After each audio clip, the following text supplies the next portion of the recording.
को रिकॉर्ड करना। तो नमस्कार, आज की जो क्लास है रिकॉर्डिंग क्लास के लिए मैंने रिकॉर्ड कर लिया है।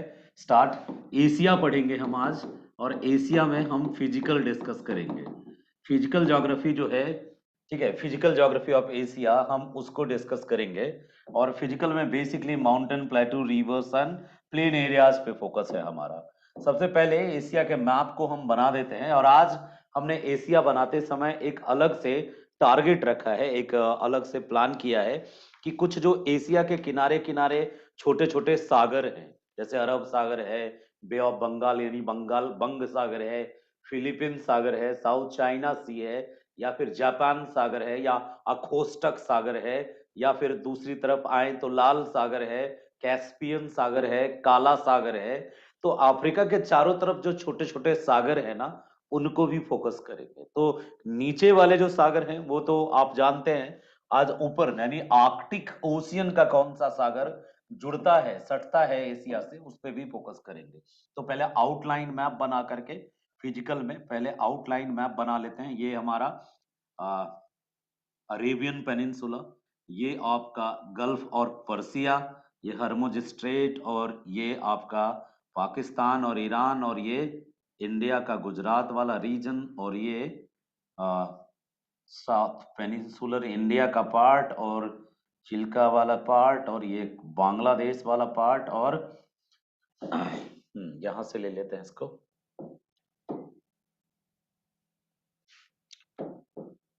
ध्यान देना, आप भी मैपिंग सीख जाओ जल्दी जल्दी, क्योंकि मैपिंग ही ज्योग्राफी की जान है, ठीक है।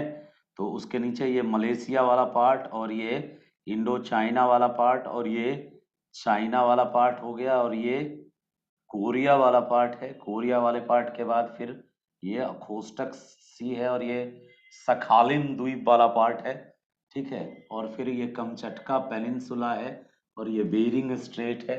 आज हम बेरिंग स्ट्रेट में ऊपर जो सागर हैं, साइबेरिया के साथ लगे हुए, उन सागरों को भी देखेंगे। और फिर ये वाला पोर्शन यूराल सी है, और ये पोर्शन जो है हमारा ब्लैक सी है, कैस्पियन सागर है, और ये हमारा जो झील है वो वाला पार्ट है, ठीक है। कैस्पियन सागर, काकेसस माउंटेन। अब क्या है, थोड़ा हो सकता है कि ये डार्क बनाना था मुझे, मैंने बहुत थोड़ा हल्का बनाया है, दिख रहा होगा आप सबको, ठीक है। किनारे किनारे कहाँ पे कौन सा सागर है, उस सागर को पहचानिए। जैसे यहाँ पे जो सागर है, ये अरेबियन सी है, अरब सागर के नाम से जाना जाता है। ये गल्फ ऑफ पर्सिया है, जिसको आप फारस की खाड़ी कहते हो, ठीक है। और इस तरफ ये जो है, ये है लाल सागर, यानी रेड सी, रेड सी। यहाँ पे एक सी है जो एशिया को टच करता है, इसका नाम है काला सागर। कैस्पियन सी झील है, लेकिन कैस्पियन सी भी टच करता है, तो वो तो झील है, तो उसको हम नहीं दे रहे हैं। इस तरफ ये जो है, ये बे ऑफ बंगाल है, जिसको आप बंग सागर कहते हो। और फिर जो यहाँ पर वाला पोर्शन है, ठीक है, नीचे हमने आइलैंड जो है वो बनाया नहीं, तो अभी आइलैंड बना देते हैं। यहाँ पे सिंगापुर हो गया, सुमात्रा हो गया, जावा, ब्रोनी और ब्रुनोई हो गया, और ये बाली हो गया, और ये फिलीपींस मनाली वाला पार्ट हो गया। तो यहाँ पे जो है इंडो चाइना सी है, नाम सुना होगा आपने, इंडो चाइना सी, हिंद चीन सागर के नाम से इसको बोलते हैं, इंडो चाइना सी। यहाँ पे पीला सागर है, पीला सागर। और पीला सागर के बाद जो ये जापान वाला रीजन है, जापान वाला रीजन है, तो ये जो रीजन है इसका नाम जापान सागर है। ये जो यहाँ पे जो है, ये जापान का सागर है, जापान सागर। और ऊपर जो है ये अखोस्टक सागर है, अखोस्टक का सागर है, जो कमचटका पेनिनसुला वाला रीजन है, वहाँ अखोस्टक सागर है, ठीक है। अखोस्टक सागर है, और यहाँ पे एक आइलैंड है जिसका नाम है सखालिन द्वीप, बताया था मैंने आपको। तो नीचे जो छोटे छोटे सागर हैं वो आपने देख लिया है, आप में से कई लोगों को पूरी तरह से याद भी है, मुझे ऐसा लगता है कि आपको याद भी होगा। और दूसरी इंपॉर्टेंट पॉइंट पे हम आ जाते हैं, दूसरा मेरा जो मुद्दा है आज का, तो उस मुद्दे पे आ जाते हैं कि हम नॉर्थ रीजन जो है इसका, जो नॉर्थ रीजन है ऊपर, अब नॉर्थ में पता है कि आर्कटिक ओशियन है ना, आर्कटिक ओशियन। तो हम लोग बहुत लोग इग्नोर करते हैं कि जो आर्कटिक महासागर से सटा हुआ तट है, याद रखिएगा कि सबसे बड़ा जो महादेशीय छज्जा है, कॉन्टिनेंटल सेल्फ जो सबसे बड़ा है वो आर्कटिक ओशियन का है। आप में से कई बच्चे कहेंगे सर कॉन्टिनेंटल सेल्फ नहीं पता, महाद्वीपीय छज्जा नहीं पता। तो देखो, जहां जमीन खत्म होता है, ये जमीन खत्म हो रहा है महादेश का, कॉन्टिनेंट जहां खत्म होता है और समुद्र जहां से शुरू होता है, ओशियन जहां से शुरू होता है, तो वो जो किनारा है ना, वहां से समुद्र में ये जमीन डायरेक्ट खत्म नहीं हो जाता है, बल्कि ये जो कॉन्टिनेंट है वो यहां से ढाल होने लगता है, ऐसे लटका हुआ छज्जे की तरह, जिसको सेल्फ कहते हैं। वो दरअसल कॉन्टिनेंट का ही एक्सटर्नल पार्ट होता है, जो समुद्र के नीचे दबा हुआ है, उसको कॉन्टिनेंटल सेल्फ कहते हैं, सेल्फ छज्जा। और सेल्फ जहां खत्म होता है वहां से स्लोप शुरू होता है, तो इसको कॉन्टिनेंटल सेल्फ कहते हैं, इसको कॉन्टिनेंटल स्लोप कहते हैं। और उस जहां से शुरू हो जाता है समुद्र का तल, उसको एबेसल प्लेन या हिंदी में अगाध महासागरीय मैदान या एबेसल प्लेन कहते हैं। तो ये सारे महासागरों में कॉमन है, चाहे अटलांटिक ओशियन हो, इंडियन ओशियन हो, पैसिफिक ओशियन हो, हर एक ओशियन का जो बॉटम होता है सेम होता है।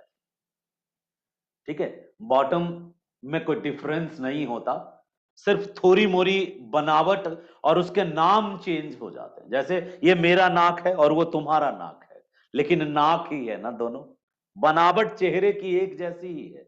तुम्हारे भी दो आंख, मेरे भी दो आंख, तुम्हारे नाक मेरे नाक, और सेम टू सेम है चेहरा, देख लो वैसे, लेकिन फिर भी अंतर है। तुम इंडियन ओशियन का चेहरा है तुम्हारा, मेरा अटलांटिक ओशियन का चेहरा है। तो ये जो मैं बताने की कोशिश कर रहा हूं कि जो बॉटम ऑफ द ओशियन है, सबका बॉटम एक ही जैसा होता है भाई, चाहे इंडियन ओशियन का बॉटम हो या पैसिफिक ओशियन का बॉटम हो या फिर आर्कटिक ओशियन का बॉटम हो या फिर अटलांटिक ओशियन का बॉटम हो, बॉटम सबका एक ही जैसा होता है। हाँ, नाक तुम्हारा हो सकता है मेरे जितना क्षेत्रफल ना हो तुम्हारे नाक का, नाक तो नाक है लेकिन फिर भी डिजाइन अलग है। तो वैसे ही ये जो छज्जा है, कॉन्टिनेंटल शेल्फ बोलते हैं इसको, ये अलग अलग ओशियन का अलग अलग होता है। जैसे यदि हम बात करें कि सबसे बड़ा छज्जा जो है किसका है, तो सबसे बड़ा छज्जा आर्कटिक ओशियन का है। ठीक है, चार पांच ओशियन है ना, पांच ओशियन है, Pacific ocean, Indian ocean, Atlantic ocean और सदर्न ओशियन और ऊपर आर्कटिक ओशियन। तो आर्कटिक ओशियन के साइड जो कॉन्टिनेंटल शेल्फ है इस यूरेशिया का, यूरेशिया का कॉन्टिनेंटल शेल्फ, सबसे ज्यादा चौड़ाई, छज्जे की चौड़ाई किसकी है, आर्कटिक ओशियन की। याद रखना, छज्जा यानी कॉन्टिनेंटल शेल्फ की बात कर रहा हूं। तो कॉन्टिनेंटल शेल्फ जो है ये चौड़ा है आर्कटिक ओशियन का, और इस आर्कटिक ओशियन में ये है साइबेरिया। ठीक है, साइबेरिया है, ये रूस का हिस्सा है साइबेरिया, यहाँ बेरिंग तक, और इधर भी, और यहाँ फिर तो रूस का वो रीजन है ही जो पॉपुलेटेड रीजन, मॉस्को वाला रीजन है ही। तो यहां से लेकर के बेरिंग स्ट्रेट तक, बेरिंग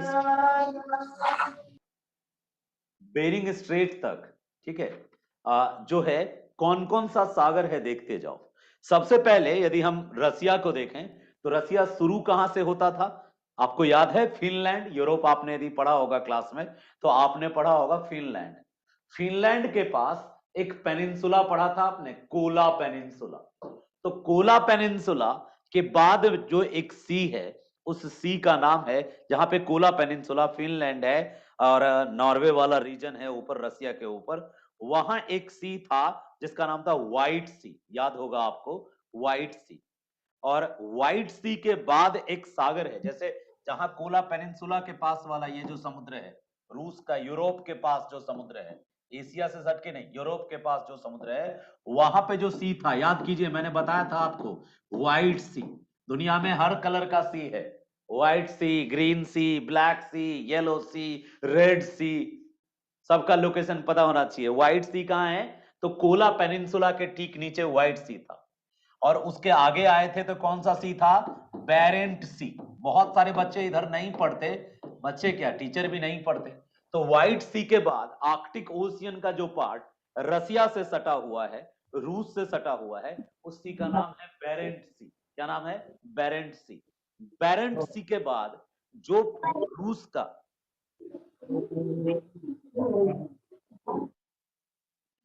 बेरेंट सी के बाद जो रूस का हिस्सा आर्कटिक ओशियन से सटा है उसका नाम है कारा सी। ठीक है, कभी कभी ये सजाने दे देता है। बेरेंट सी के बाद कौन सा सागर है? कारा सागर। कारा सागर है, और बेरेंट सागर है, और श्वेत सागर या व्हाइट सी।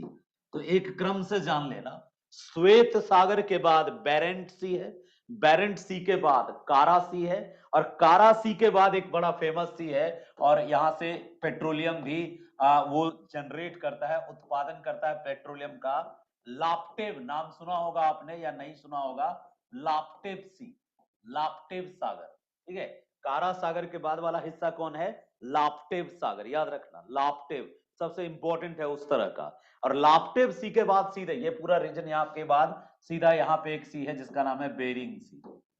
बेरिंग सी यानी रसिया के उस तरफ, यानी आर्कटिक ओशियन के तरफ कुल मिलाकर के एक व्हाइट सी है, उसके बाद बेरेंट सी है, उसके बाद कारा सी है, और उसके बाद लाप्टेव सी है, और लाप्टेव सी के बाद बेरिंग सी है। बेरिंग सागर, जहां बेरिंग स्ट्रीट है वहां पे बेरिंग सागर है। और बेरिंग सागर के ठीक नीचे कौन सा सागर है? अखोस्टक सागर। याद रखना, अखोस्टक सागर है। और अखोस्टक सागर के पास ही जो आइलैंड है, वो जो आइलैंड है उसके नीचे, अखोस्टक के ठीक नीचे सखालिन द्वीप है। सखालिन के लिए जापान रूस में लड़ाई हो रही। तो हमने जान के आज कोशिश की कि चारों तरफ के सागर तुमको याद हो जाए, कि इधर जो यूरोप में था वो व्हाइट सागर तो यूरोप में था, तो इसको हम छोड़ देते हैं। बेरेंट सी यूरोप और एशिया का बॉर्डर जहां सट रहा था उसी के पास में है। फिर कारा सागर है, लाप्टेव सागर है, और बेरिंग सागर है। ये सब आर्कटिक ओशियन के पार्ट हैं। बेरिंग सी भी आर्कटिक ओशियन का पार्ट है। जहां बेरिंग स्ट्रेट है ना, वहां का जो सी है बेरिंग सी, वो आर्कटिक ओशियन का पार्ट है। याद रखेंगे, वही सी है जहां से प्रशांत महासागर और आर्कटिक ओशियन का मिलन होता है। अब आते हैं इंटरनल पार्ट में। ठीक है, और एक चीज याद रखना, सबसे ज्यादा चौड़ा महादेशीय छज्जा किसका है? आर्कटिक ओशियन का है, सबसे ज्यादा चौड़ा महादेशीय छज्जा। अब आते हैं इंटरनल पार्ट में। चारों तरफ के वाटर बॉडीज को देख लिया हमने। चारों तरफ कौन सा वाटर बॉडीज है? हमने देखा कि बड़े वाटर बॉडीज में एक तरफ प्रशांत महासागर, दूसरे तरफ हिंद महासागर, और तीसरे तरफ आर्कटिक ओशियन है। ये बड़े बड़े अपने आप में बड़े वाटर बॉडीज हैं, बड़ी जलराशियां हैं।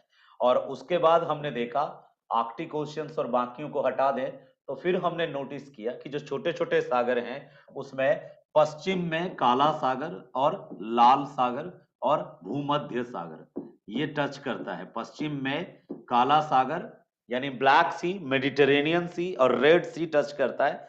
एंड साउथ में, सदर्न में जो है यहीं से शुरू हो जाता है Arabian Sea, Bay of Bengal और Indo China Sea. Indo China Sea.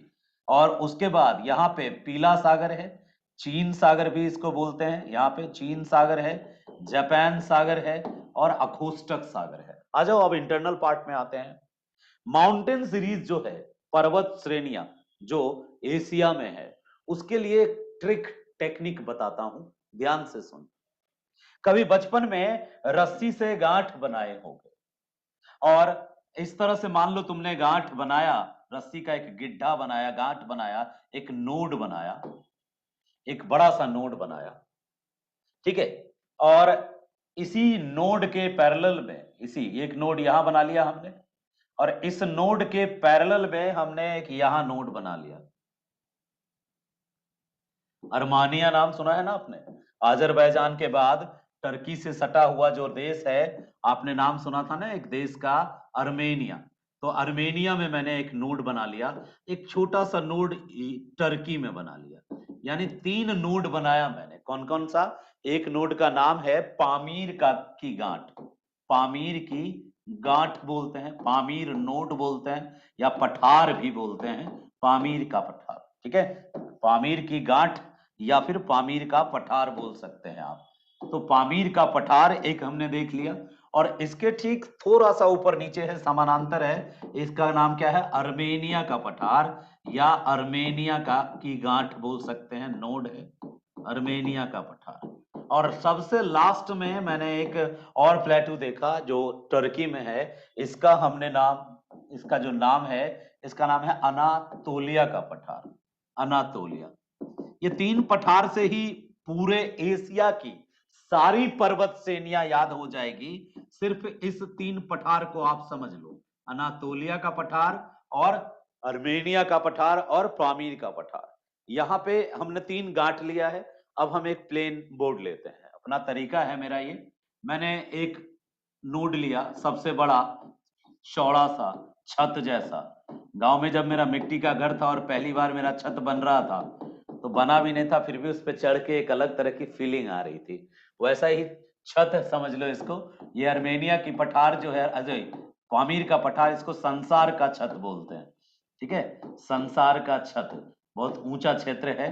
और ये, इसको हम नोड क्यों बोले, जैसे रस्सियों में नोड डालते हैं, तो इनको हमने नोड क्यों बोला, गांठ क्यों बोला, पामीर की गांठ क्यों बोला। यदि हम रस्सी की मदद से एशिया के सभी पर्वत श्रेणियों की एक मॉडल तैयार करना चाहें, घर में बच्चों से मॉडल तैयार करवाना चाहें, तो वहां पे हम एक बेहतरीन चीज ये देखेंगे कि हमें एक गिड्ढा बांधना होगा, गांठ बांधना होगा, और इसी गांठ से सारी रस्सियां निकलेंगी, इसी गांठ से सारी रस्सियां निकलती हुई हमें प्रतीत होगी, ठीक है।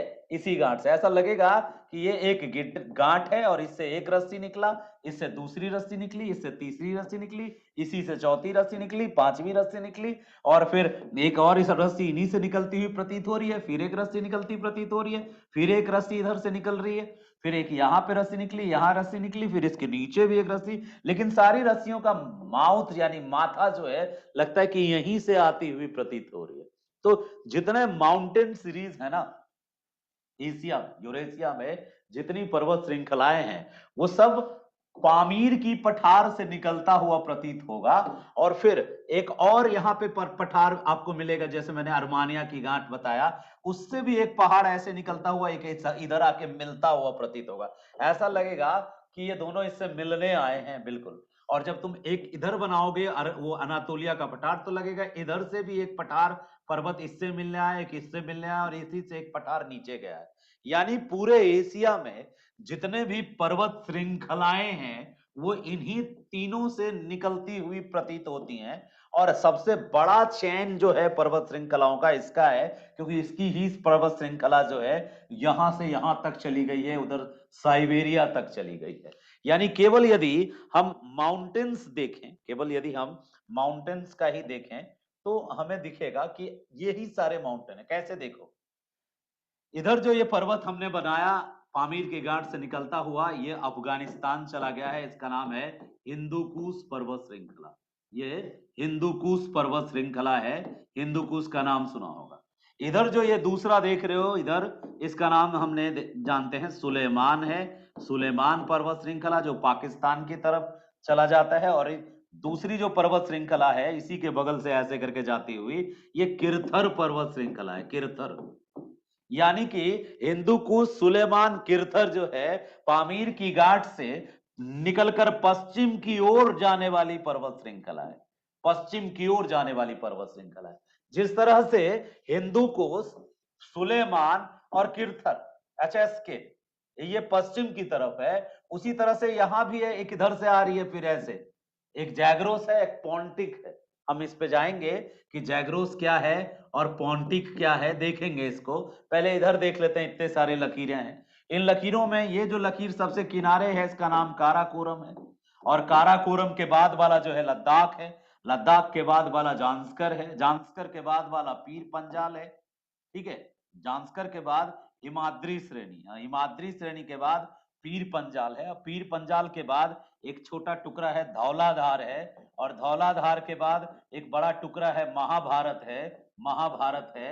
और ये जो हिमाद्री था इसके पैरेलल ऊपर चला गया है, यानी उसके नीचे एक छोटा सा पर्वत पहाड़ी ये गया है, जिसका नाम शिवालिक है, शिव की जटा के समान। तो कुल मिला के देखा जाए तो काराकोरम, लद्दाख, जास्कर, हिमाद्री, हिमाद्री एकदम समूचा है, टूटा फूटा नहीं है ज्यादा, ठीक है, और ज्यादा ऊंचा है हिमाद्री। और हिमाचल टूटा हुआ है, 3 टुकड़े में है, पीर पंजाल, धौलाधार और फिर महाभारत श्रेणी जो नेपाल में है, वो महाभारत श्रेणी है। और उन सब के नीचे एक श्रेणी है जिसमें कई छोटी छोटी पहाड़ियां मिलकर एक श्रेणी बनाती है, शिवालिक। और ये सारी श्रेणियां आगे जाके मिल जाती हैं, ठीक है, सिक्किम क्रॉस करते करते असम अरुणाचल प्रदेश तक जाके ये आपस में मिल जाती हैं। और मिलने के बाद फिर यहाँ पे एक ऊंची चोटी बनाती है। और ये जो ऊंची चोटी नामचा बरुआ, यहाँ से ये नीचे मुड़ जाती है। और जब नीचे मुड़ती हैं तो 3 टुकड़ा बनाती हैं, एक पटकाई बुम, दूसरा नागा और फिर लुसाई। कुछ ज्योग्राफर तो ये मानते हैं कि ये पर्वत श्रृंखला जो है, जो पटकाई बुम है, पटकाई बुम, नागा, लुसाई, यही आगे जाके अंडमान निकोबार है, बीच में डूब गए हैं। और जो उभरे हुए हैं वो अंडमान निकोबार पर्वत श्रेणी है। यानी ये पूर्वी हिमालय का विस्तार है, पूर्वी हिमालय का ही विस्तार है अंडमान निकोबार। और यहीं खत्म नहीं हो रहा, इसके बाद भी एक छोटी सी पहाड़ी है पूर्वांचल, एक और पहाड़ी है अराकानियोमा, एक और पहाड़ी है पिगुयोमा। तो ऐसा लगता है ना कि शुरुआत जो है, जड़ जड़ यही है, बाकी सारा ये इसका शाखा ब्रांच की तरह है पर्वत श्रेणियों का। और ऊपर देखें तो ये जो वो जो काराकोरम था, काराकोरम आगे कैलाश में कन्वर्ट हो जाता है, छोटा सा श्रेणी है जिसका नाम है कैलाश। और फिर आगे जो है, आगे यहाँ क्यूनल्यून है, क्यूनल्यून, ठीक है, तियानसियान, अल्टाई टाग, ठीक है, ग्रेट खिंगन, बरखोयांस, आगे जाके ग्रेट खिंगन बरखोयांस तक चला जाता है। तो यहाँ भी कई सारे चाइना में पर्वत श्रृंखला है। कुल मिला के बस आपको ये बताना चाहते हैं कि ऊपर जो मेन सारे पर्वत श्रृंखलाएं हैं वो कहां से निकली है, पामीर के घाट से निकली है, ठीक है, पामीर के पठार से निकली है। अब आइए उस साधारण से मैप पे, इस मैप पे आइए।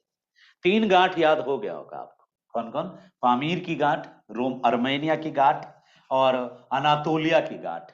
घाट नोड या फिर पठार जिसको कहते हैं, प्लेटू, ठीक है, गाठ नोट या पठार जो है, कई सारे बच्चे टेक्निकली थोड़े से वीक हैं। तो अब एक बच्चा पूछ रहा है कि सर ईस्ट साइबेरियन सी है, अच्छा, विश्व का छत का, चलिए ठीक है, आपके कमेंट्स को भी हम देखते रहेंगे, क्या कमेंट आप करते हैं नहीं करते हैं। और जिनको साउंड नहीं आता ना, वो कहीं ना कहीं उनका खुद का अपना प्रॉब्लम होगा, टेक्निकल प्रॉब्लम। क्योंकि जूम में मेरे में कुछ भी प्रॉब्लम होगी तो मेरा बहुत ही कमांड तगड़ा होता है जूम में, मुझे पता चल जाएगा। तो जूम का जो है, हो सकता है कभी कभार कैमरा भले आपका थोड़ा हिलडुल करे, अदरवाइज साउंड और बाकी सारी क्वालिटी बेटर होगी। इसको एडिट कर लेंगे जब हम आपको वीडियो सेंड करेंगे बाद में। तो अब ओवरऑल पर्वत की उत्पत्ति समझते हैं, थोड़ा सा बेसिक समझते हैं, एशिया को डेप्थ में लेके चलना है थोड़ा सा। तो 3 घाट है संसार की छत, तो रटते रटते बूढ़े हो गए आप बहुत दिन से, हम भी रटते थे, आप भी रटते हैं, सब रटता है इसको, संसार की छत छत करके। लेकिन क्यों कहते हैं संसार की छत? एक छोटा सा टॉपिक हम सिर्फ जान लेते हैं कि पामीर का पठार संसार की छत है। कई सारे बच्चे ये भी देखने नहीं जाते है असल में कहाँ पे, कौन सी देश में है, भारत में है क्या पामीर का पठार? नहीं पता, बहुत सारे बच्चों को नहीं पता होगा कि एक्चुअल में किस कंट्री में है पामीर का पठार। लेकिन जब हम पॉलिटिकल एशिया पढ़े हैं तो बता सकते हैं ना पामीर का पठार किस देश में होगा। आप खुद अनुमान लगाइए तो, पामीर का पठार किस देश में होगा? एक बच्चा कह रहा है तिब्बत में, तिब्बत में तो तिब्बत का पठार है।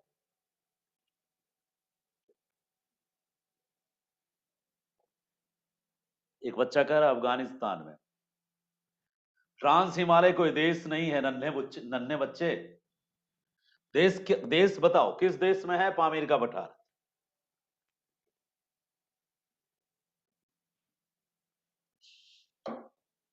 हाँ, प्रभा जी कह रही है तजाकिस्तान, जो सही जवाब है। तजाकिस्तान, तजाकिस्तान जो है, एक बच्चा किर्गिजिस्तान लिखने की कोशिश कर रहा है, एक बच्चा चाइना लिख रहा है। तो ये बड़ा अच्छा फील दे रहा है मुझे कि आप प्रयास कर रहे हैं कम से कम, ठीक है, बहुत अच्छी बात है कि आप प्रयास कर रहे हैं, ये प्रयास अच्छी बात है। याद रखिएगा जो पामीर की पठार है वो बेसिकली जो एक एक देश में नहीं है, वो कई देश उसको शेयर करता है। कौन कौन शेयर करता है?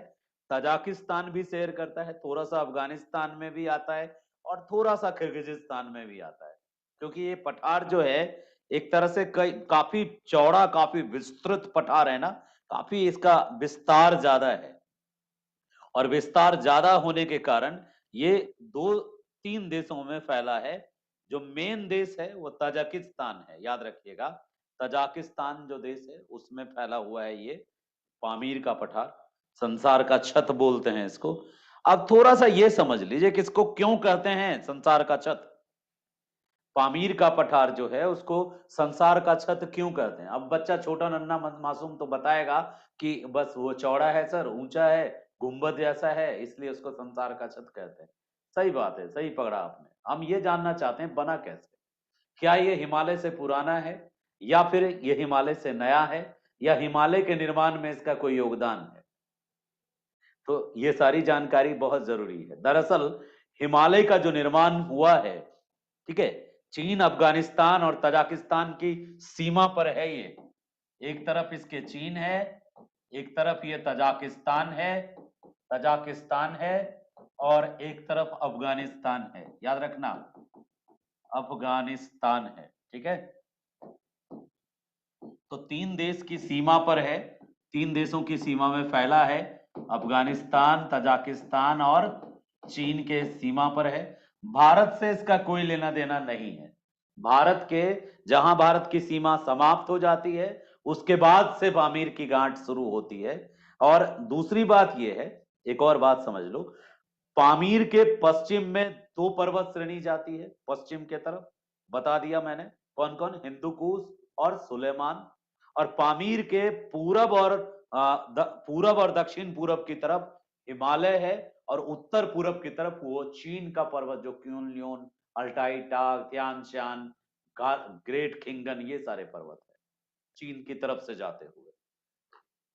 तो यानी कि पामीर की गांठ से पर्वत श्रेणियां जो निकलती हैं, मैं उसकी उत्पत्ति पे बात करने की कोशिश कर रहा था आपसे।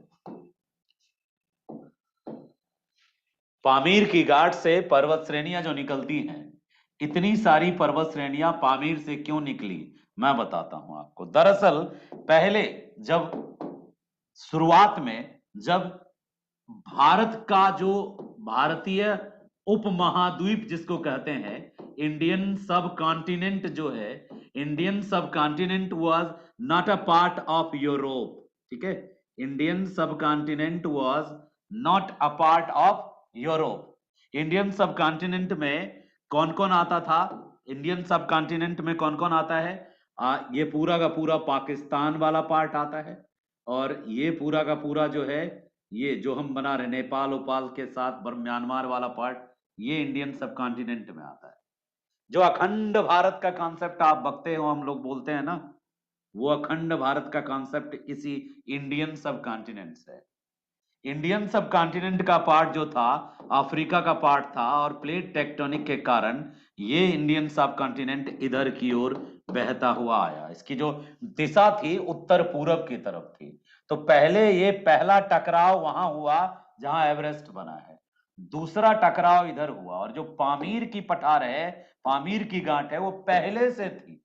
पामीर की पठार, पामीर का पठार पहले से ही था बना हुआ, और साथ ही साथ इससे कुछ पर्वत पहले से निकले हुए थे। कौन कौन? जिसको ट्रांस हिमालय हम कहते हैं। ट्रांस शब्द क्या होता है पता है आपको? ट्रांस, ट्रांस का मतलब होता है के पार। ट्रांस ह्यूमन मतलब ह्यूमन के पार, ह्यूमन के बाद, ट्रांस ह्यूमन। सुना होगा आपने, ट्रांस ह्यूमन भी सुना होगा। ट्रांस हिमालय मतलब हिमालय के पार। ट्रांस में चला जाना माने इस दुनिया के पार दूसरी दुनिया में चला जाना। गांजा वांजा चरस वरस लेने वाले लोग ट्रांस में चले जाते हैं, ठीक है, इस दुनिया के पार दूसरी दुनिया में। वही वाली बात है। ये ट्रांस हिमालय का मतलब हिमालय के पार वाला रीजन है। तो ये भारतीय उपमहाद्वीप जो टकराया पामीर से, और पामीर से निकले हुए पर्वतों से, तभी अन्य पर्वत, हिमालय जैसे पर्वत श्रेणी, सुलेमान जैसी पर्वत श्रेणी, किरतर जैसी पर्वत श्रेणी का की उत्पत्ति हुई टकराव के कारण। ये यूरेशिया का एक ठोस भूभाग था, ठोस चट्टान था पामीर का चट्टान। जब टकराया भारतीय उपमहाद्वीप तो यूरेशिया की जो ठोस चट्टानें थी, जहां जहां सबडक्शन यानी अधपतन हुआ, यानी धसा, टूटा, मुड़ा, वहीं वहीं पर्वतों की उत्पत्ति हुई। तो एक टकराव यहां हुआ, इसलिए पामीर का पठार बना। पामीर का पठार बना और साथ ही साथ जब भारतीय भूखंड टकराया तो अन्य पर्वत श्रेणियों की उत्पत्ति हुई। पहले पामीर की पठार जो थी उसकी उतनी ऊंचाई नहीं थी, वो नॉर्मल एक छोटी सी पहाड़ी, एक पठार था। लेकिन भारतीय भूखंड के टकराने के बाद इसकी आकार में और इससे निकलने वाले पर्वतों में डिफरेंट डिफरेंट जगह पे जो मोरदार पर्वत पैदा लिए, ये भारतीय भूखंड के टकराने के कारण हुआ। आप कहेंगे फिर यहां कौन सा भूखंड टकराया? आपको मैं बता दूं, जो अरब प्रायद्वीप आप देखते हो ना बाबू, अरब प्रायद्वीप जो आप देखते हो, ये प्रायद्वीप यूरोप का पार्ट नहीं है। ये प्रायद्वीप यूरोप का पार्ट नहीं है, ये एक अलग प्लेट है। ये अफ्रीका का पार्ट था पहले, और अफ्रीका से टूट गया। आज भी वो दरार है जहां से ये टूटा, उस दरार का नाम ही लाल सागर है। ये पहले अफ्रीका का टुकड़ा था और यूरोप यहीं खत्म हो जाता था, जहां पे वो पर्वत श्रेणी है। कौन? पोंटिक और जैग्रोस। जैग्रोस और पोंटिक जो पर्वत श्रेणी बना है, ये अरब प्रायद्वीप वाला जो छोटा प्लेट है, इसके जैसे भारत का भूखंड जाके यूरोप में टकराया, वैसे अरब प्रायद्वीप पहले अफ्रीका का हिस्सा था और अफ्रीका से अलग हो करके दरार के माध्यम से, अफ्रीका से अलग हो करके ये जाके टकराया यूरोप में। और उसके टकराने से जो ऊंची भूमि बनी, पठार जैसी जो भूमि बनी, वो अर्मेनिया का पठार बन गई। और जो पर्वत श्रेणी जैसी भूमि बनी, वो पोंटिक और जैग्रोस नाम के पर्वत श्रेणियों का निर्माण हो गया। उसी तरीके से जैसे ये टकराया, अरेबियन पेनिनसुला टकराया, अरब प्रायद्वीप टकराया, तो ये दो पहाड़ी पठार का निर्माण हुआ। एक अनातोलिया का पठार, अर्मेनिया का पठार। भारतीय भूखंड जब, भारतीय उपमहाद्वीप जब टकराया, तो यहाँ का किनारा जो ठोस चट्टानें थी, वो पामीर का पठार और हिमालय पर्वत और अन्य पर्वत श्रेणियों को निर्मित किया। लेकिन हाँ, पहले से छोटी पहाड़ियां इन किनारे पे ऑलरेडी थी। किनारे पे पहाड़ियां क्यों थी? ये तटीय क्षेत्र था और प्लेट टेक्टोनिक मूवमेंट के कारण जो घर्षण होता है ओशियनिक प्लेट के साथ, समुद्री प्लेट के साथ, उससे एक छोटी छोटी पहाड़ियां किनारे पे डेवलप हो जाती है गतिशील होते हुए। चलिए, हम और डेप्थ में बाद में जाएंगे, अभी सिर्फ आपको बता रहे थे, पहाड़ियों को पहचानवा रहे थे।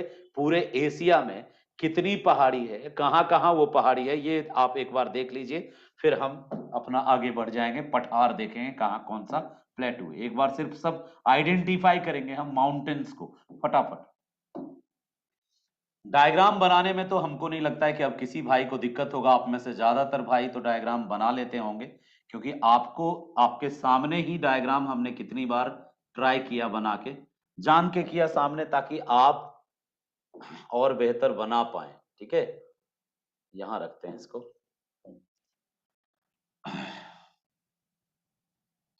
और डायग्राम बहुत जरूरी। कल ताइवान बता रहा था ना, ताइवान का पुराना नाम है फार्मोसा। आपने नाम सुना होगा फार्मोसा का, फार्मोसा। ताइवान का पुराना नाम है फार्मोसा, फार्मोसा द्वीप।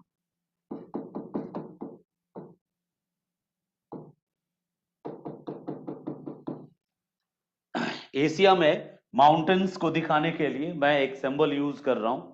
आप ध्यान से देखते जाना कहां पे कौन सा माउंटेन है। पर्वत देखते जाना आप एक एक करके। सबसे पहले हम वही पर्वत बताने का, पर्वत को लर्न करने का सबसे बेहतरीन तरीका वही है कि हम अफगानिस्तान, चीन और तजाकिस्तान के बॉर्डर पे क्या बना दें? पामीर बना दें। पामीर बनाने के बाद पर्वत को याद रखना आसान हो जाता है। फिर यहाँ अजरबैजान है और यहाँ पे क्या है? अर्मेनिया। तो हम दूसरा क्या बना दिए? अर्मेनिया का पठार। और तीसरा यहाँ क्या बना दिए? अनातोलिया का पठार। अब इन पठारों से ही पर्वत श्रेणियां बनाते चले जाएंगे तो वो ज्यादा बेटर रहेगा। ठीक है,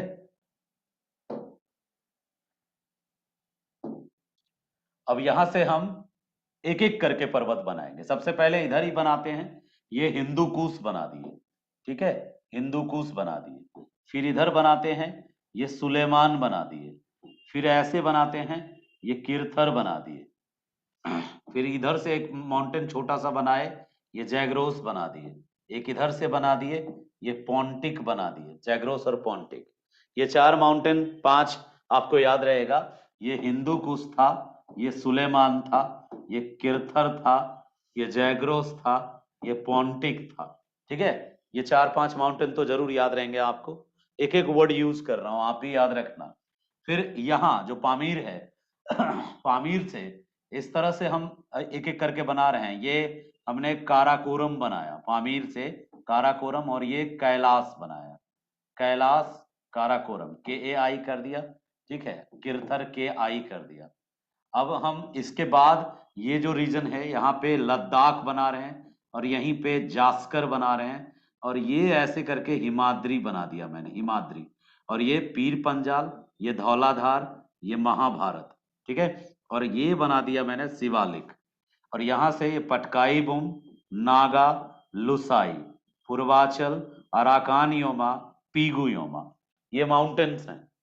माउंटेन्स को आप 1 बाय 1 करके यदि रख सकते हैं याद, तो रखते जाइएगा किसको क्या बोल रहा हूं मैं।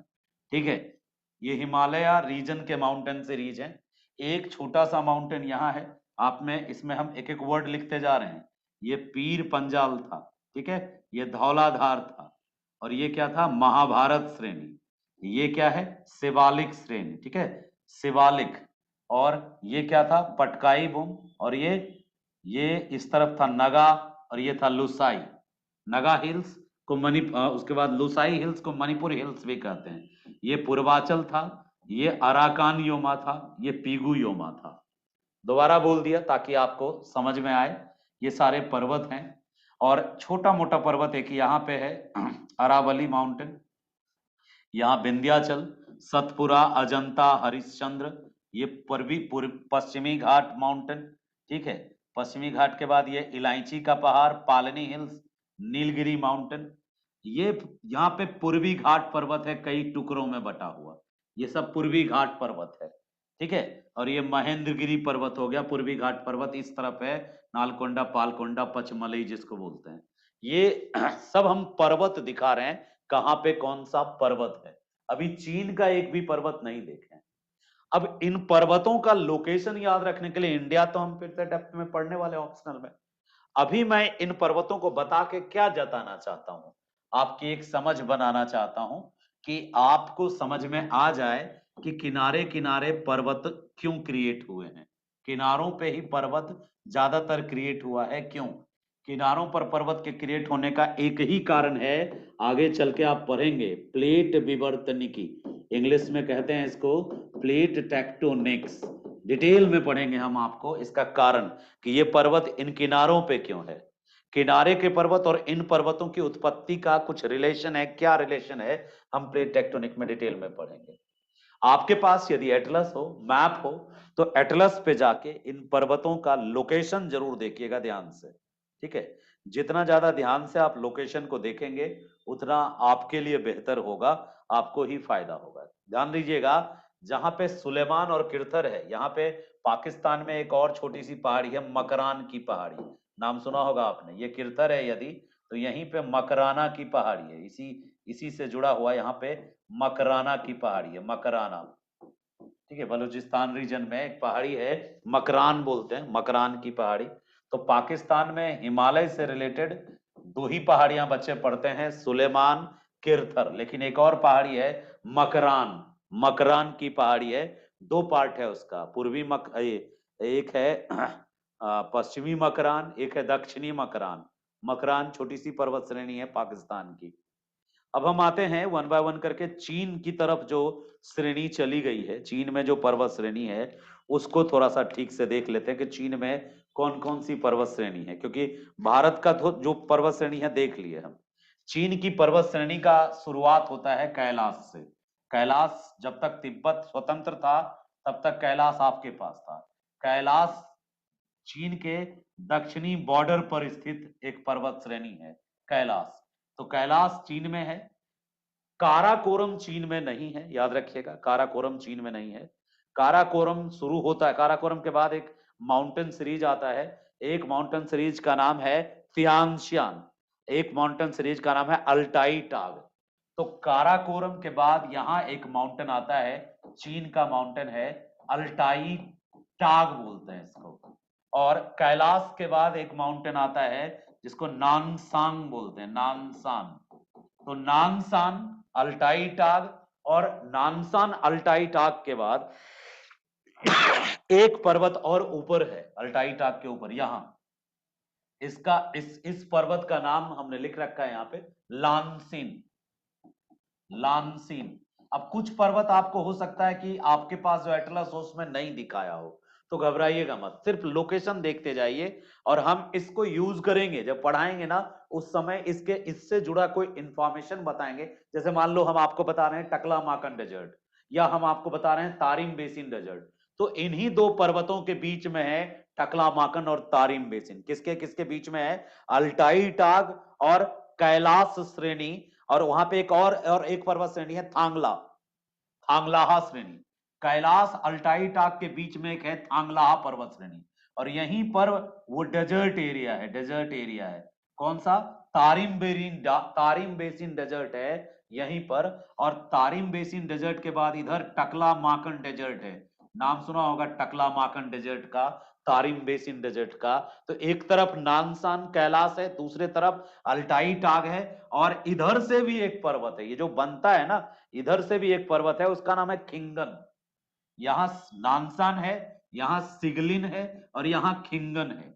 तो एक तरह से देखा जाए ना, तो ये घिरा हुआ है पर्वतों से, और चारों तरफ से पर्वतों से घिरे होने के कारण ही, चारों तरफ से पर्वतों से घिरे होने के कारण ही यहाँ पे ये इस तरह के डेजर्ट बनते हैं। इसका नाम है खिंगन, ग्रेट खिंगन भी बोलते हैं इसको, और इसका नाम है सिगलिन, सिगलिन।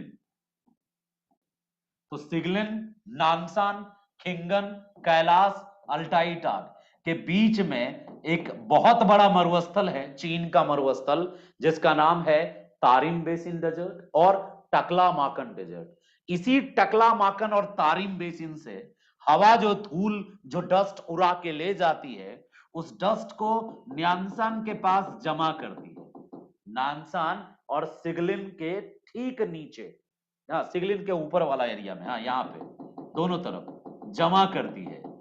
और यहां जो जमा करती है, यहां से जो रेत उड़ के आता है, और यहां से जो रेत उड़ के आता है, इसको ये जमा करती है। और इसको जहां ये जमा कर रही है ना, उसी को कहते हैं, आपने नाम सुना होगा लोयस का पठार। लोयस एक तरह का धूल है, ठीक है, लोयस का पठार, जो चीन में लोयस का पठार है, धूल का पठार है। और ये धूल का पठार हवा बनाती है, और ये धूल आता कहां से है?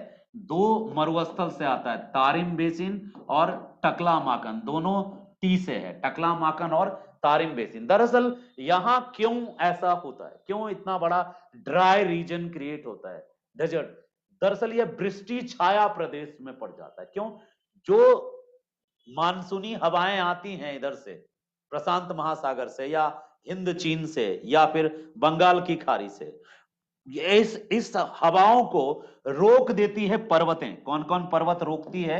एक तो ये रोक देती है अराकान योमा, पीगू योमा रोक देती है, और दूसरा इधर से जो घुसती है नानसान रोक देती है, नानसांग रोक देती है, कैलाश और नानसांग रोक देती है, इधर सिगलन रोक देती है, इधर खिंगन रोक देती है। और दूसरे तरफ से कोई जल, जो वाटर बॉडीज की तरफ से कोई आता ही नहीं है, तो वाटर बॉडीज की तरफ से कोई स्रोत नहीं है कि यहाँ पानी लेके आ सके बादल। इसी कारण से यहाँ तारिम बेसिन और टकला माकन नाम का डेजर्ट बनता है। और हवाएं तो सब जगह चलेगी ना, तो हवाएं जो इस डेजर्ट से उठ के इस ओर आती हैं, वो अपने साथ डस्ट लाती हैं, और डस्ट यहां जमा क्यों करती है?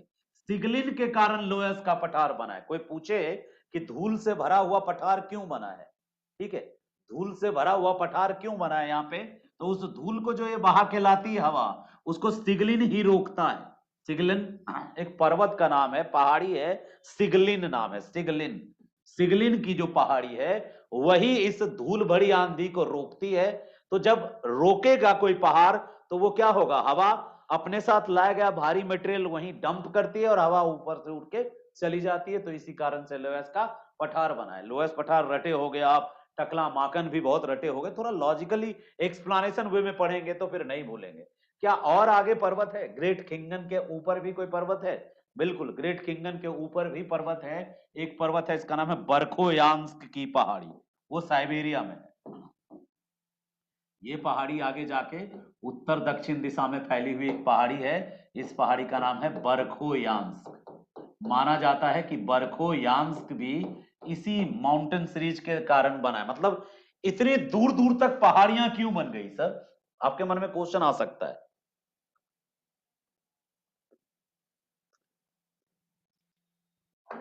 इतनी दूर दूर तक पहाड़ियां क्यों बन गई? फोर्स जब रिलीज होता है ना, बड़े लेवल का फोर्स जब रिलीज होता है, जैसे मान लो कांच का एक कमरा है, सपोज चारों तरफ से कांच का कमरा है और तुमने इसमें बम फोड़ दिया, तो बम के फूटने से जो एनर्जी रिलीज होगी वो कांच में क्या पैदा करेगी? दरारें। और वो दरारें जब पैदा लेना शुरू होंगी तो क्या वो नाप के पैदा लेगी कि 1 मीटर हो गया, अब हम नहीं आगे बढ़ेंगे? तो ये उन दरारों के कारण जो मोर आया है, ये जो दरारें पड़ी, उन दरारों से जो मैग्मा रिलीज हुआ या जो मुड़ गई चट्टानें, उनके कारण इन पर्वतों का निर्माण हुआ। और इतने सारे पर्वत इधर क्यों बने? क्योंकि भारतीय उपमहाद्वीप ने 3 बार टक्कर मारा इसमें। सोचो कि कांच का दीवार हो और एक टक्कर तुम मारे, तो तुम्हारे फोर्स से, साउथ का मूवी तो देखे होगे, साउथ के मूवी में दिखता है ना ये पूरा का पूरा एकदम, जब मुक्का यहाँ पे लगता है तो तरंगे दिखती हैं इधर वैसे। तो पहला मुक्का यानी फर्स्ट बार जब इतना बड़ा सब कॉन्टिनेंट टकराया यूरेशिया से, तो जब यहाँ एवरेस्ट पैदा हुआ, ठीक है मानते हैं कि यहाँ क्या पैदा हुआ, एवरेस्ट और बाकी पूरी चोटी पैदा हुई, वो फोर्स इन सब पे हुआ होगा ना अप्लाई।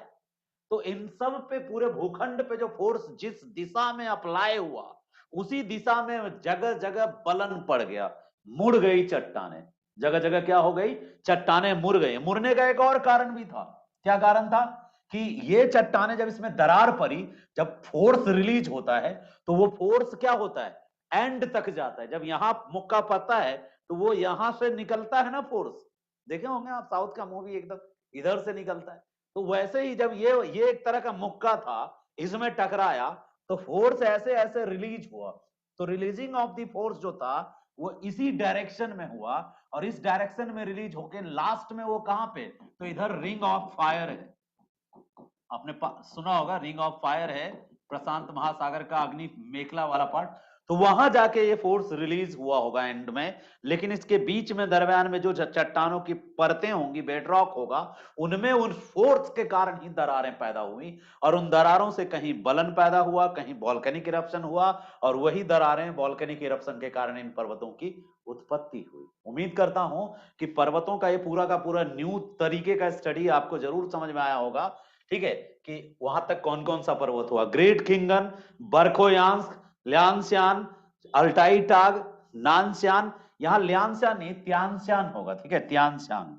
स्पेलिंग लानसीन जो है किताब में गलत है, आप नाम त्यांसियान। दरअसल चाइना में ये शान शब्द जो है माउंटेन सीरीज के लिए यूज होता है, ठीक है। और क्यूनल्यूनशान, न्यानशान, त्यानशान लग ही रहा है थोड़ा चाइना। अल्टाई टैग शान, खिंगन शान, शान शब्द जो है पर्वत को डिनोट करने वाला शब्द है। और दूसरी तरफ जो योमा शब्द है, ये म्यांमार रीजन में यूज होता है, जैसे पीगू योमा, अराकान योमा, तो इधर भी माउंटेन सीरीज है। तो टोटल जो एशिया के पर्वत श्रृंखलाएं थी, एक एक करके हमने कोशिश की आपको सारे पर्वत श्रृंखलाओं से मिलवाने की। उम्मीद करता हूं आपको ये पर्वत श्रृंखलाएं याद रहेंगी, और कुछ कुछ तो जरूर याद रहेंगी, कुछ नई चीजें जरूर याद रहेंगी आपको। अब ना इसके बाद जो है ये पर्वत श्रृंखला हो गया, इधर जैग्रोस और पोंटिक की बात कर रहे थे हम, शायद आपको जैग्रोस और पोंटिक भी समझ में आ गया होगा। वन बाय वन करके आपको बाकी जो पर्वत श्रृंखलाएं हैं, जो बच गए एक दो को, वो दिखा देते हैं, बता देते हैं। और जितने डेजर्ट रीजन्स हैं, यानी कि जो भी बहुत ज्यादा पूछता है, एशिया के डेजर्ट जो हैं वो एग्जाम में ज्यादा पूछते हैं, तो मैं वो सब बता देता हूं आपको। कुल मिलाकर के देखा जाए तो एशिया में यूराल पर्वत श्रेणी कहाँ है, तो यूराल पर्वत श्रेणी भी एशिया के बॉर्डर पे है। ये रहा यूराल पर्वत श्रेणी, पर्वतों में अभी और भी यूराल पर्वत श्रेणी एशिया के बॉर्डर पे है। काकेशस पर्वत श्रेणी एशिया के बॉर्डर पे है। जैग्रोस पर्वत श्रेणी, पोंटिक पर्वत श्रेणी एशिया में ही है। और बाकी मकरान पर्वत श्रेणी और किरथर सुलेमान और हिंदू कुश पर्वत श्रेणी ये पाकिस्तान, हिंदू कुश तो अफगानिस्तान में है। हिमालय और ट्रांस हिमालय में ये तीन आते हैं। कौन? काराकोरम, लद्दाख और जास्कर और कैलाश, ये ट्रांस हिमालय में है। और जो हिमाद्री, हिमाचल, शिवालिक और पूर्वी हिमालय, ये हिमालय में है।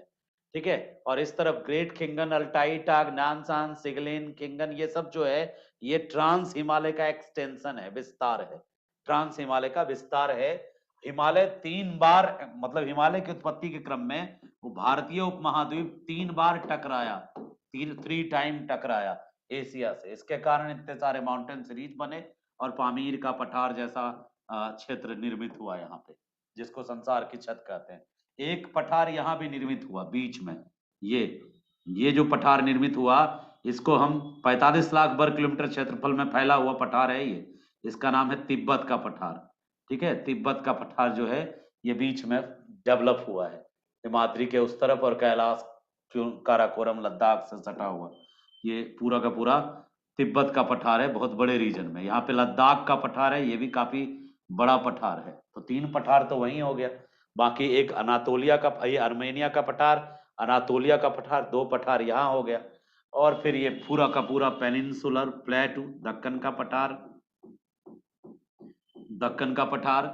यहाँ पे हो गया ये छोटा नागपुर का पठार, यहाँ हो गया ये बघेल खंड का पठार, यहाँ हो गया ये बुंदेलखंड का पठार, यहाँ हो गया ये मालवा का पठार, यहाँ हो गया दंडकारण्य का पठार, और यहाँ हो गया तेलंगाना का पठार। ठीक है। दंडकारण्य और तेलंगाना का पठार। और ये इसी में यहाँ मैसूर का पठार अलग से पार्ट है। तो ये सारे पेनिनसुलर प्लेटू के ही हिस्से हैं। और इधर जो है ये जो प्लेटू रीजन है ये दक्कन ट्रैप कहलाता है। तो कुल मिलाकर के पठारों को यदि सिर्फ देखें तो सबसे नीचे ये जो पठार हम बना रहे थे ये पूरा प्लेटू, और इधर छोटा सा पार्ट ये पेनिनसुलर प्लेटू है। प्रायद्वीपीय पठार में एक हिस्सा कहलाता है मैसूर का पठार। ठीक है। सबसे नीचे जो पठार है ये हिस्सा कहलाता है मैसूर का पठार। और फिर यहाँ पे जो है एक हिस्सा ये कहलाता है दंडकारण्य का पठार, दंडकारण्य का पठार। और उसके बाद वाला जो ये पोर्शन है ये कहलाता है तेलंगाना का पठार, तेलंगाना का पठार। ठीक है। उसके ऊपर जो ये पूरा का पूरा प्लेटू है ये कहलाता है छोटा नागपुर का पठार, छोटा नागपुर का पठार। और बीच में दरार है जिसको ग्रेट भ्रंश कहते हैं, जिसमें ब्रह्मपुत्रा की सहायक नदी तिस्ता बहती है। और ये शिलांग का पठार भी इसी का हिस्सा है, प्रायद्वीपीय पठार का हिस्सा है शिलांग का पठार, शिलांग का पठार। और ये जो बच गया रीजन, इसमें यहाँ पर जो है ये हो गया बघेल खंड का पठार, बघेल खंड का पठार। और जो ये रीजन बच गया इसका नाम है बुंदेल खंड का पठार। और ये जो रीजन बच गया ये हो गया मालवा का पठार, मालवा का पठार। और जो बाकी का रीजन बच गया ये हो गया दक्कन या डेक्कन का पठार, दक्कन या डेक्कन का पठार। और इस सबको एक साथ बोलते हैं प्रायद्वीपीय भारत का पठार। सो पेनिनसुलर प्लेटू में कई सारे प्लेटू हैं। ठीक है। पेनिनसुलर प्लेटू में कई सारे प्लेटू हैं, जिनमें से अलग अलग नाम जान के मैंने बताया आपको। पेनिनसुलर प्लेटू में कई सारा प्लेटू है। जो एक प्लेटू कौन हो गया? मैसूर का पठार। ठीक है। मैसूर का पठार या कर्नाटक का पठार, इसी को रॉयल सीमा प्लेटू भी कहते हैं। यहाँ पे एक छोटा सा रीजन है, कर्नाटक के पठार का ही एक हिस्सा है, जिसका नाम रॉयल सीमा प्लेटू भी है। कुछ किताबों में कर्नाटक के पठार को ही रॉयल सीमा प्लेटू या रॉयल सीमा का पठार भी कहते हैं। और फिर दूसरा पठार जो है तेलंगाना का पठार, जिस पर पूरा तेलंगाना बसा हुआ है, ये भी पेनिनसुलर प्लेटू का पार्ट है।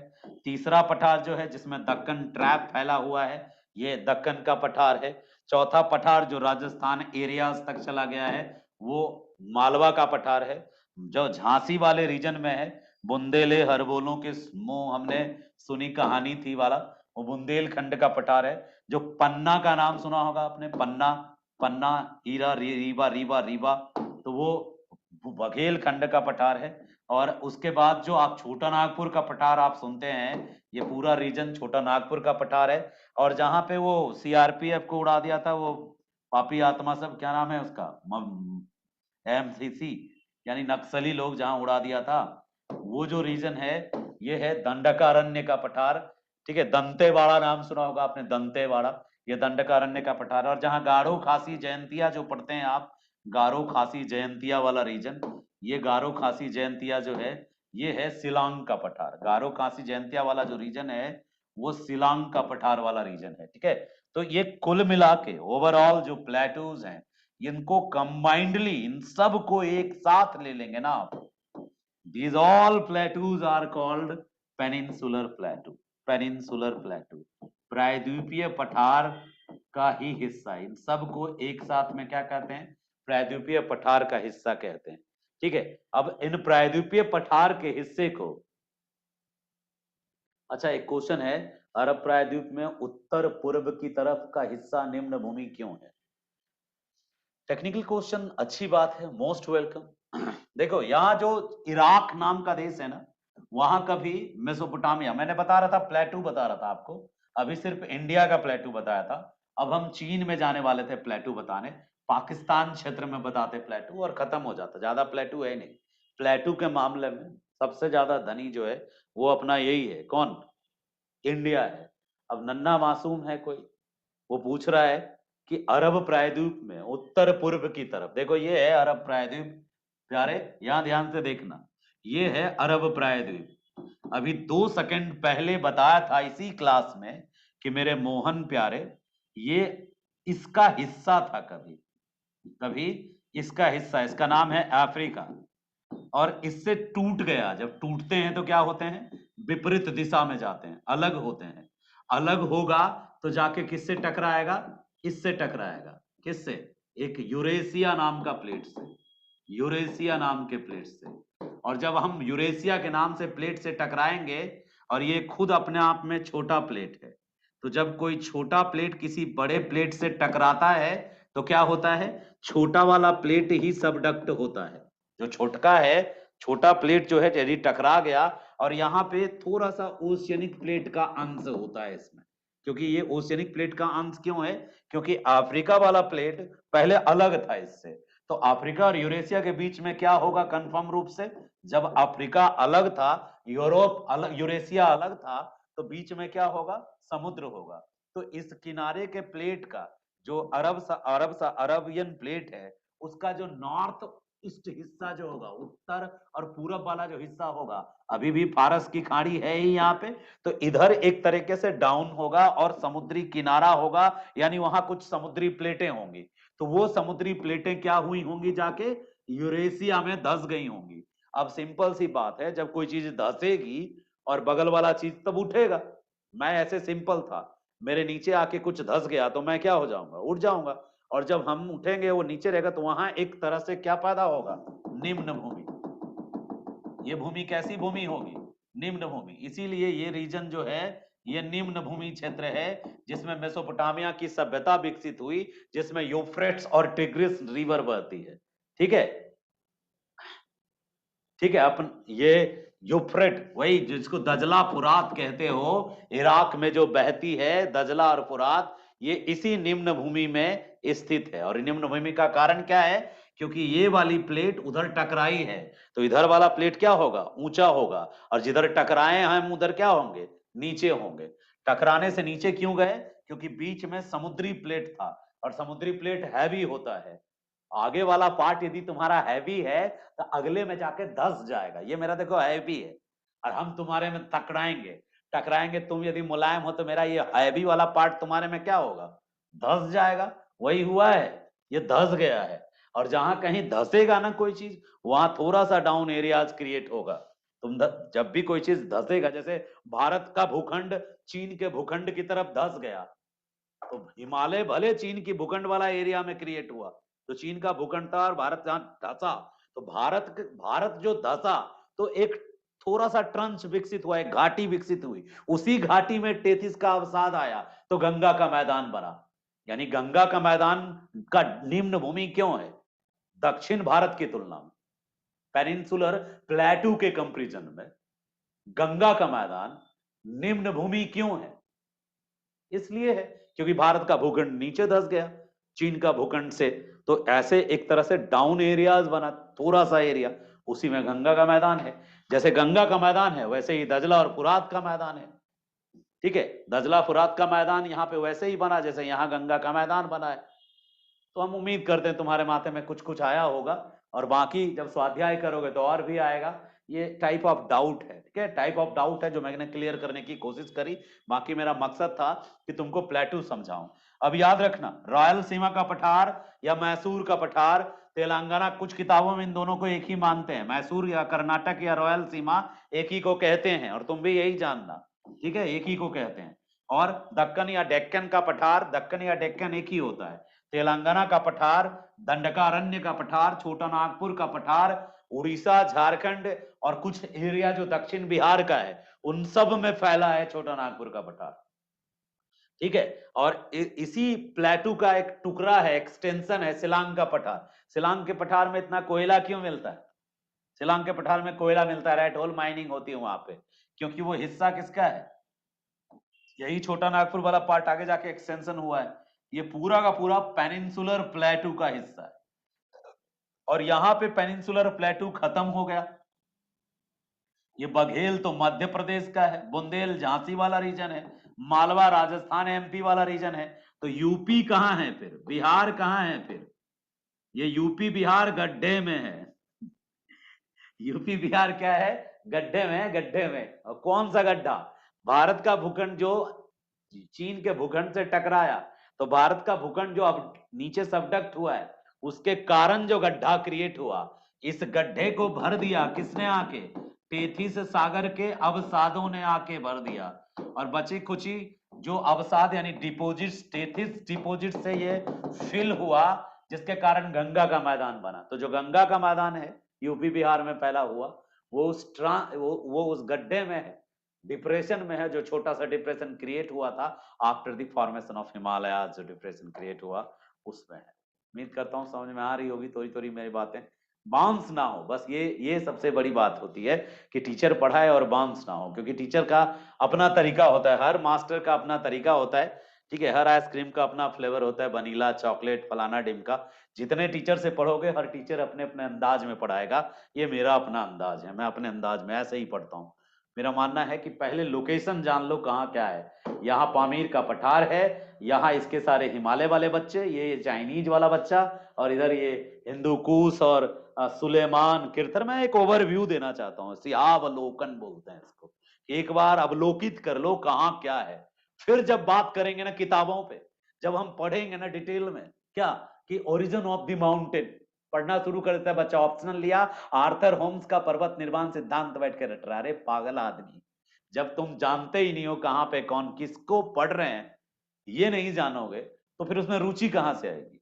हम तुमको एक स्टोरी दे दें, लीजिए इसको पढ़िए, उतना मजा नहीं आएगा, लेकिन हम बता दें ये स्टोरी उसी की है जिससे आपका होने वाला है, मतलब समझ रहे ना आप? तो इंटरेस्ट इतना है, आप एकदम रात की नींद चली गई और एकदम मोहब्बत में डूब के पढ़ते हैं। अच्छा, तो उनको लाल रंग पसंद है, अच्छा, बड़ा रुचि ले रहे हो भाई। अच्छा, उनको वो क्या बोलते हैं उसको, अच्छा वो गाजर का हलवा भी पसंद है, याद भी रहेगा आपको पूरा। किसी और की कहानी दे दूं तो तुमको पसंद नहीं आएगी, लेकिन उसकी कहानी, उनकी, हाँ उनकी या उसकी कहानी बड़े चाव से पढ़ोगे। किसी और की डायरी ला के दूं कि ये लो ओसामा बिन लादेन की डायरी है, पढ़ो, 200 पन्ने की है, फेंक दोगे? हमको क्या मतलब ओसामा बिन लादेन की डायरी से, मेरा फलाना लगता है। लेकिन मैं उसकी डायरी दूं जिससे आपको बड़ी शिद्दत से मोहब्बत है, यानी जिसको हम जानते हैं ना, उसकी डायरी मोहब्बत ना भी हो लेकिन हम जानते हैं उसको, तो पढ़ने में बड़ा मजा आता है। अच्छा बेटा तेरे सारे राज खुल रहे हैं। अच्छा, ये बात थी। तो सेम इसी लॉजिक पे मैं चाहता हूं कि बच्चा पढ़े, कि पहले तुम जान लो, हेलो कर लो कहा ये वो है, अब उसके बारे में जानो। अब तुमने देख लिया कि यहाँ पामीर का घाट है और यहाँ पूरा का पूरा विजन, अब घंटों निहारो एटलस को, जब फुर्सत के क्षण मिले अपने वर्ल्ड मैप को निहारो और सबका लोकेशन देखने को। अब तुम्हारा दिमाग इसका लोकेशन गेन करने लगे। एक बार लोकेशन गेन हो गया, आइडेंटिफिकेशन कर लिया तुम्हारे माइंड ने, फिर थिंकिंग कैपेसिटी लाओ कि इतने सारे माउंटेन यहाँ पे और इधर कम माउंटेन है, इधर कम माउंटेन है, यहाँ माउंटेन ही नहीं है। ठीक है, यहाँ क्या है फिर? डेजर्ट ही डेजर्ट है, ये नमक का डेजर्ट, तो फलाना डेजर्ट चिलाना, यहाँ डेजर्ट ही डेजर्ट है। तो यहाँ इतने मरुस्थल क्यों बने? इस जगह में मरुस्थल के बाद भी दो नदी है। क्यों दो नदियां बनी हैं? ये दो नदियां कहां से आई हैं जो मेसोपोटामिया का सभ्यता विकसित किया? ये रीजन डेजर्ट क्यों बना? इस रीजन में डेजर्ट है वो अरब का मरुस्थल, नाम सुना होगा अरब का मरुस्थल। यहाँ इराक में भी बहुत सारा मरुस्थल है। ये पूरा ईरान पाकिस्तान रीजन मरुस्थल मरुस्थल है। यहाँ पे भी भारत में भी ये मरुस्थल है, अरावली के पश्चिम में थार का मरुस्थल और चोलिस्तान का मरुस्थल है। ईरान में दस्त ए नमक और दस्त ए कबीर, नमक और कबीर दो मरुस्थल है। इराक में भी मरुस्थल है, अरब में भी मरुस्थल है। तो ये इतना ज्यादा डेजर्ट इन रीजन में ये मरुस्थल है। फिर यहाँ टकला माकन और तारिम बेसिन मरुस्थल है। तो मरुस्थलों की इतनी बड़ी लंबी लंबी जो लाइन लगी है, क्यों? ये सारे रीजन जो है डेजर्ट रीजन है। ये टकला माकन वाला, ये तारिम बेसिन डेजर्ट हो गया, ये टकला माकन डेजर्ट हो गया। ये जो रीजन रेड कलर का देख रहे हो ये एक डेजर्ट है। फिर ये भी डेजर्ट है, ये भी डेजर्ट है, ये भी डेजर्ट है, यहाँ भी डेजर्ट है। तो इतने सारे डेजर्ट रीजन्स इसमें क्रिएट क्यों हुए हैं, ये अपने आप में एक स्टडी करने वाला चीज है। और मैं आपको ये जरूर पढ़ाऊंगा कि इस रीजन में इतना डेजर्ट क्यों बना है। ये पूरा का पूरा ये क्लाइमेटिक रीजन से यहाँ डेजर्ट बना है। माउंटेन क्यों बना है? ये प्लेट टेक्टोनिक रीजन से माउंटेन बना है। प्लेटूज इतने सारे, सर आपने जो पठार बताए कि ये बेटा पेनिनसुलर प्लेटू है, तो आप हमें ये बताइए कि ये पठार यहाँ क्यों बना है? ये जो रीजन है, इस रीजन में पठार क्यों बना है? तो ये पुराने पर्वत श्रृंखला है। जब भारत का भूखंड जो है, भारत का भूखंड जब अफ्रीका के साथ सटा था, उस समय के प्लेटू ये पठार हैं, उस समय के पठार हैं, मतलब पर्वतीय क्षेत्र है। कहानी अब आगे क्लास में जब डेप्थ में जाएंगे तो बताएंगे। आज अच्छा, एक क्वेश्चन फिर किसी बच्चे का है, एटलस मैप पर दिखाया जाए। ठीक है बालक मेरे, एटलस मैप पर भी देख लो। ठीक है, एटलस मैप पर दिखाया जाए के लिए हम बच्चों को साफ कहते हैं कि वो काम आप स्वयं करें, आप स्वयं किया जाए आपके द्वारा। ठीक है, सारा काम हमसे ना करवाया जाए, एक दो काम स्वयं भी किया जाए। और स्वयं करने का आनंद कुछ और है, वो एक साइकोलॉजिकल इफेक्ट दिखाएगा आपको। ठीक है, तो अभी तत्काल यदि हम ही एटलस दिखाने लगेंगे तो फिर वो काम आपको करना है, आप खुद करेंगे तभी याद रहेगा। नहीं तो फिर चम्मच वाला आदत हो जाएगा, हर कुछ स्पून फीडिंग वाली फीलिंग लेने लगेंगे आप। एटलस मेरे पास एटलस के नाम पे यही है। ठीक है, एटलस के नाम पे मेरे पास यही है और इसको देखा जाए, देख लो। मेरे पास एटलस के नाम पे यही है प्यारे। ये पामीर की पठार है, ये अनातोलिया का पठार है, सॉरी अर्मानिया का, और ये अनातोलिया का पठार है। एटलस में जो दिखाया है वो एक सांकेतिक चिन्ह है।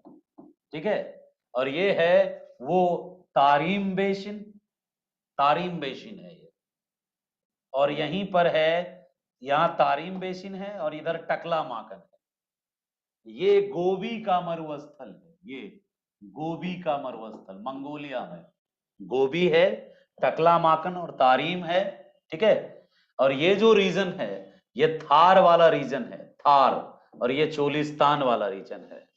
ठीक है, ये पूरा का पूरा अरब का मरुस्थल है, अरब का मरुस्थल, अरब का मरुस्थल है। और ये दो वो निम्न भूमि है, ये जो बच्चा पूछ रहा था इराक वाला निम्न भूमि। यहाँ डेजर्ट है, ईरान का डेजर्ट, जिसको दस्त ए लूट और दस्त ए कबीर कहते हैं, ईरान का डेजर्ट रीजन है।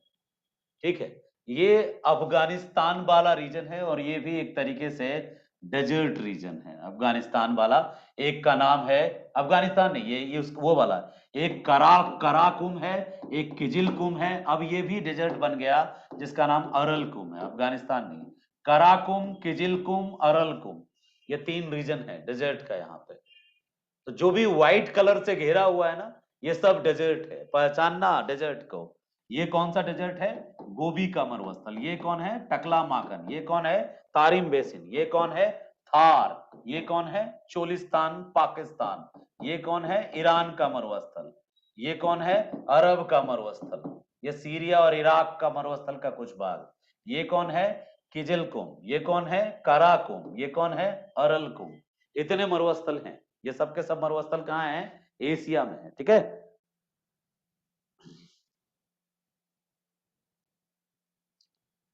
देखिए आप सिस्टमैटिकली जो मैं करवा रहा हूं प्लीज करवाने दीजिए। आपके सलाह आपके अनुसार हैं और आपसे थोड़ा सा अनुभव मुझे ज्यादा है, मैं बिल्कुल वही करवाऊंगा। थोड़ा पेशेंस रखिए और ध्यान से समझिए और माइंड को कहिए कि धीरे धीरे मेरा एडजस्टमेंट हो रहा है, धीरे धीरे मुझे ओवरऑल मुझे बैलेंस बना के चलना है और मेरे दिमाग में एकदम क्लियर कट मैप है, क्योंकि मैं पिछले 7-8 साल से यही कर रहा हूं, 2014 से ही।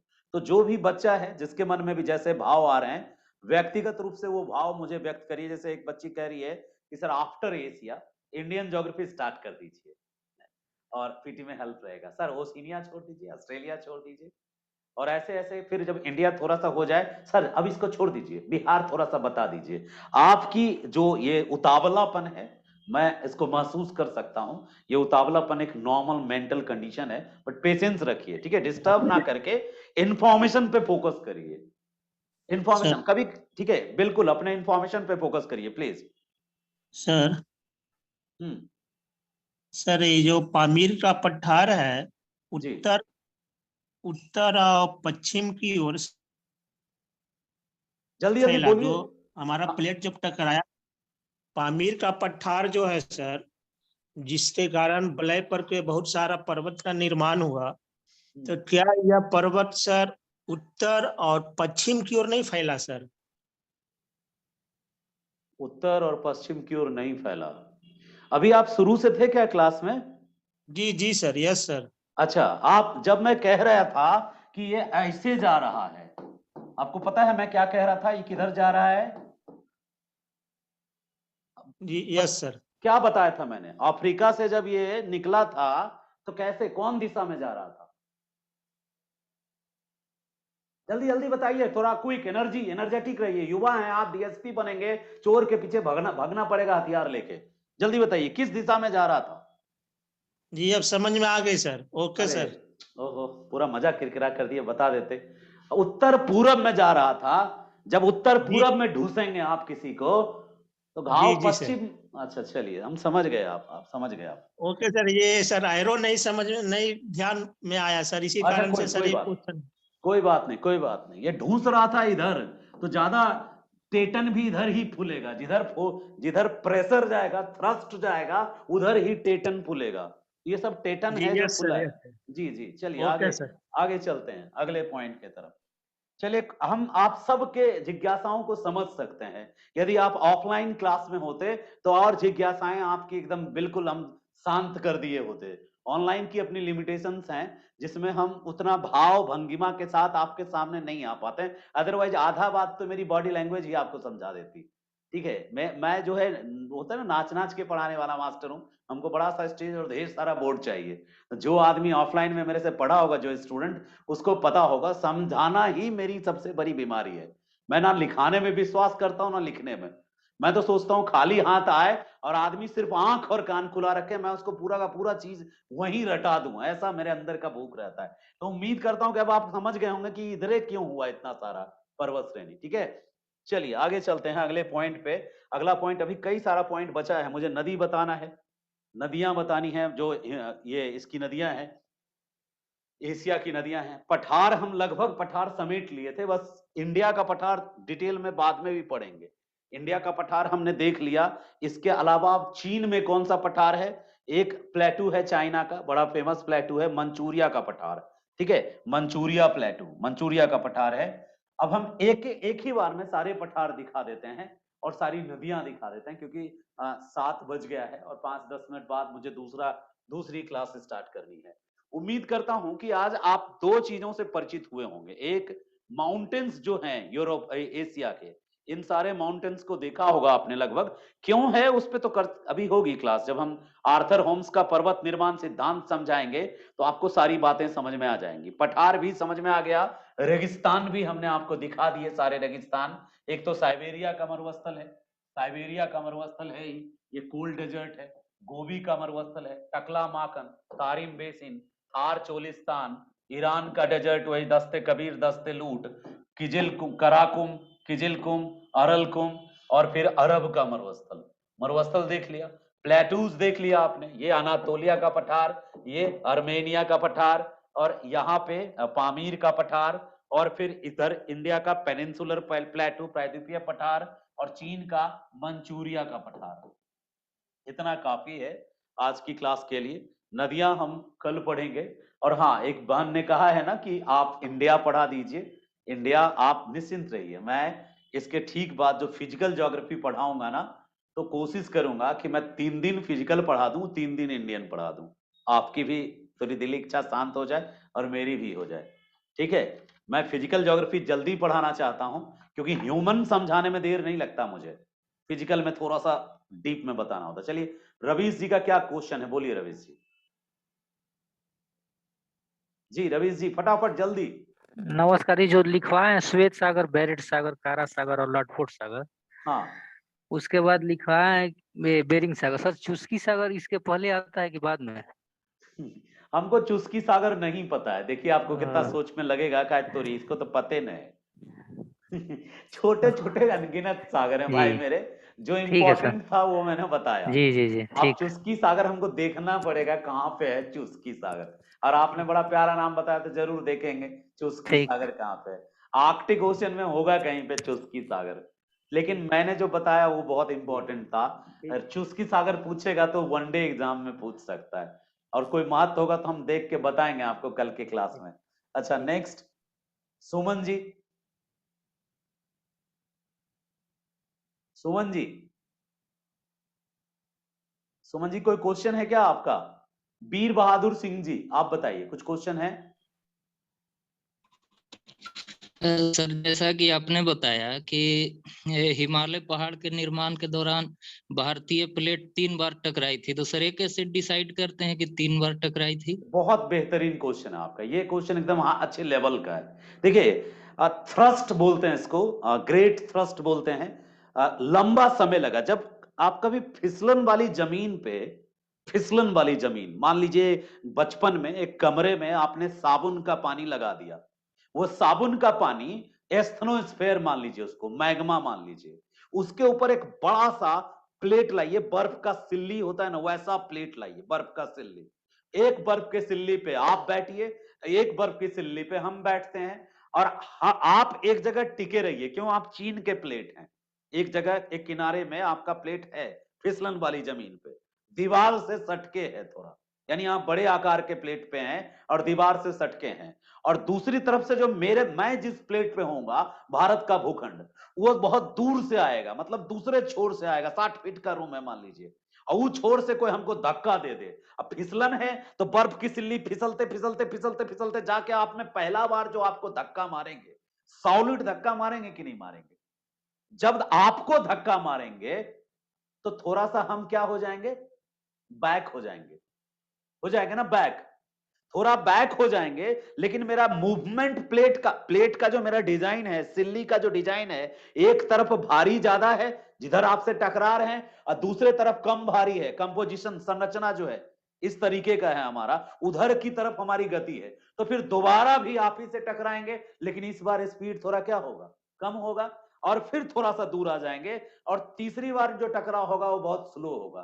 पहला टकराव से हिमाद्री पैदा कर देंगे 6100 मीटर ऊंचा, दूसरे टकराव में हम हिमाचल पैदा कर देंगे, 4000 मीटर औसत ऊंचाई होगा। तीसरे टकराव में हम ठंडा हो चुके होंगे, हमारा सारा गैस थोड़ा कम हो चुका होगा, और हम 1000 मीटर औसत ऊंचाई वाला शिवालिक पैदा करेंगे। तो जो हिमालय में 3 पर्वत श्रेणियां है ना, कौन कौन? हिमाद्री बहुत ऊंची, हिमाद्री तुंग श्रृंग, बहुत ऊंची चोटी है हिमाद्री, 6000 औसत ऊंचाई है उसकी। वो पहला वाला जो थ्रस्ट था, फर्स्ट थ्रस्ट से जो मुड़ गई चट्टाने, पहली बार जब हम टकराए उस चीन के भूखंड में जिस पर आप बैठे थे, तो उसकी चट्टाने जो किनारे की थी वो बहुत ज्यादा क्या हो गई, मुड़ गई।